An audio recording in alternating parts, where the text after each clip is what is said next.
Adam Chris from MMAnews.com, being joined by Ryan the Juggernaut Jones. He is set to take on Brandon Johnson in a light heavyweight bout. It's going down January 29th, a little bit over a week away at BKFC Fight Night Jackson. You can check it out on the BKTV app. And first and foremost, it's been a while, but I got my man Ryan the Juggernaut Jones joining me. Ryan, you got a big fight coming up, but how's you been, man? How are you? I'm feeling good, man. I'm feeling real good. Probably the best shape I've been in a long time, and I'm excited. So you're coming off a big win against Kaine Tomlinson first rounds. Did the fight, did it go as well as you had intended it to go? It went as well as I needed it to go. I caught COVID like right before then, right? Right, yeah. My cardio was absolute garbage. So I was telling everybody, I was like, and Kane's a tough guy, so I was like, he's known for keep getting back up. Yeah. So I was like, if this fight goes past the first round, I'm going to start having some trouble. I remember us talking a little bit about that. Yeah. But so celebrating the holiday season, man, I have to ask, even the toughest of men, they have to melt when they get that superhero daddy's Lego shadow box that you got from Brooklyn, man. That was such a sweet gift, man. But so tell me, how was your holiday season? Man, that absolutely was the best gift, dude. I'm not gonna lie. Like, I got all kinds of cool gifts from her, but that was like the fact that she saw a picture of it online and wanted to put it together, and literally took the time to try to put it together. It was awesome. Yeah. So the holidays were good, man. I mean, I'm a single dad doing the daddy thing, so it's not bad. I enjoy it. It makes every moment worth it. And if I'm not mistaken, this will be the first time Brooklyn will be getting to see Daddy in action. Am I right about that? Well, actually, in person. Yep, she's coming live, dude. It's gonna be great for sure. Is that any added pressure? She seen me box for like a charity boxing event where we wore headgear one time. Mm-hmm. She actually walked to the ring with me. I was holding her to the ring. She even got into the ring when I got my medal and all that. So as far as her being there, she watches it on TV. She gets a little nervous, but I think it's time for her to show Daddy to show her what he can do. How does it weigh on you mentally? I mean, it's your little girl coming to see Daddy in the big leagues. I'm not losing. I can't lose. Let's put it like this: nobody loses in front of their kid. You want your kid to feel like you're the superhero. Granted, in her eyes, I am, but there's always someone better out there. But that night, I'm fighting like they're trying to get to her. So I'm fighting like protecting her. So if you're taking on Brandon Johnson, how do you feel about the matchup? It's going to be a good matchup, but how do you feel about it? Man, I like Brandon. He's a cool guy, actually. We've talked a few times, and we're always very nice and respectful. I think he's a tough guy. I do, kind of like Kaine. I think he's tough, and will keep coming.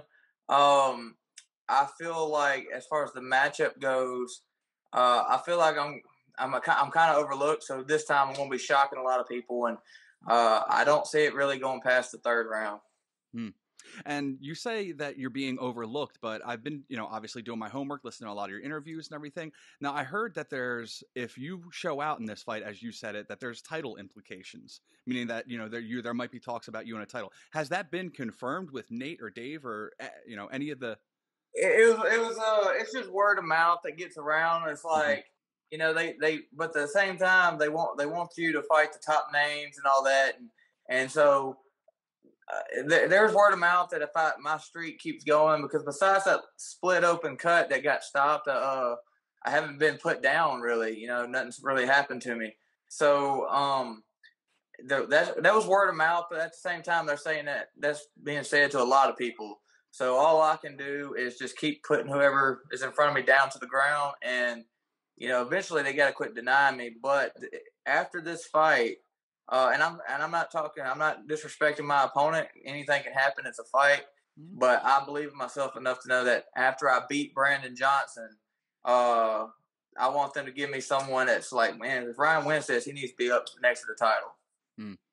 Now, speaking of Brandon, he's winless in his bare knuckle efforts. Now, that's no discredit to him because he had a hell of a fight against Isaac Doolittle. Yeah, and when he fought Isaac Doolittle, that was a hell of a fight. Again, it could have gone anyway. I'm a tough guy, man. Oh, tough guy. But again, he came up short against Isaac, came up short in game bred and everything. But my question is, do you think your wins, your experiences, that plays an advantage in this fight? Do you think so? I feel like, I feel like I have changed every time I've stepped into the ring. I feel like I've come out differently every time. And so I feel like that's due to experience, or being more comfortable. He's had a long layoff since that one fight, so I can't speak for him, but I feel like the experience in a bare knuckle fight itself would be on my advantage for sure. I know he's had some MMA fights and stuff, but it's totally different. You stand different, you move different, so I feel like that could play effect against him. Yeah. Now, I know Tom Schoaf recently made the trip to help him out. You know, he's working with Arnold Adams, you know, some of the bigger echelon names in BKFC. Now, does that weigh on your mind? How do you feel about it? It does, man. I'm not gonna lie. It got me wondering a little bit. It's got me thinking because I love Tom Schoaf. Got all the respect in the world for him and Arnold Adams. Both are phenomenal fighters. And to my opinion, this is just me, I guess, but Tom Schoaf's got some of the best striking in the whole BKFC. So he's Brandon Johnson definitely has some high quality training in his corner. That's definitely got me on my mind. So that's why I'm not underestimating Brandon. I also know that he's been training his butt off with some top dudes. So I'm not looking past him. I'm just being very confident in myself. But like I said, anything can happen, man. Yeah. So just switching gears a little bit, this was your first year out as a soccer coach, man. Completely different realm than the BKFC tough guy fighter. So it's almost like a two-part question. Did you have any of those diehard parents that you had that put in their place? Or obviously, how was the season of being something, completely out of your realm? Man, I'm about to be coaching again here in a month. So all the parents are like, if you coach again, we're coming back, and so we're not coming back unless you coach again. So I'm coaching again. And as far as the parents go, the parents are great. I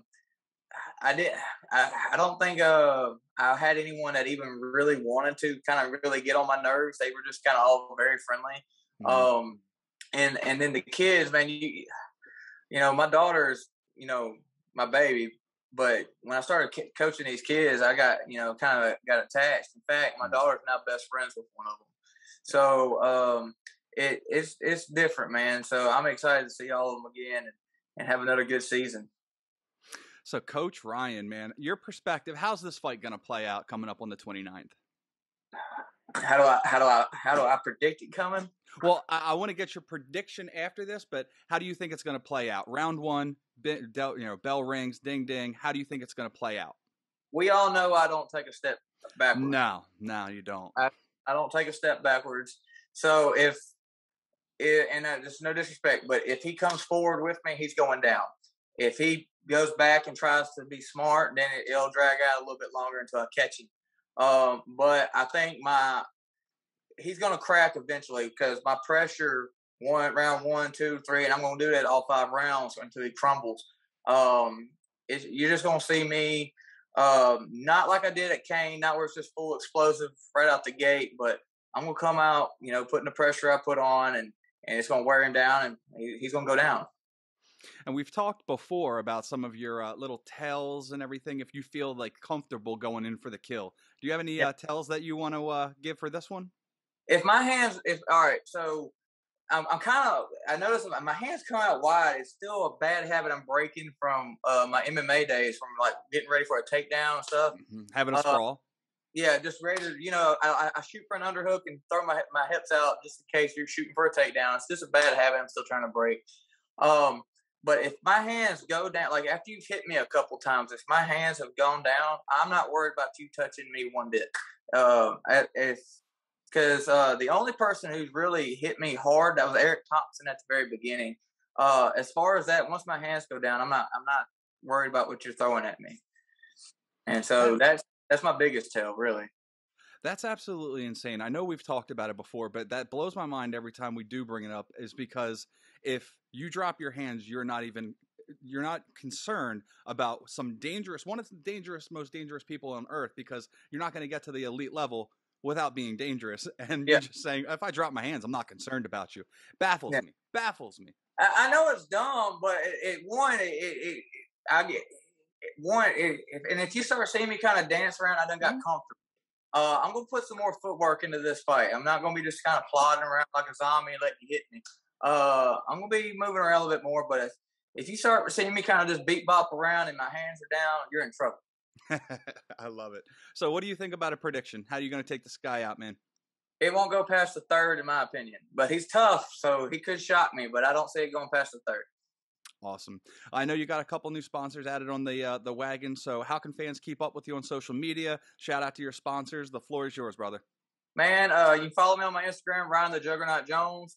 And you know, my Facebook page. I need to update my actual fan page a little bit more, but you can follow me on my regular Facebook. I've actually posted most on that.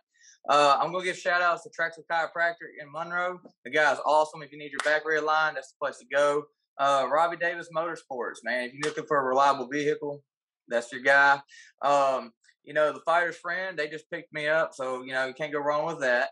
And the Mississippi Man, I'm going over there. They're going to give me a fresh cut and groom my beard up real good. Try to make me look pretty for the ladies before this fight. Help me out somehow.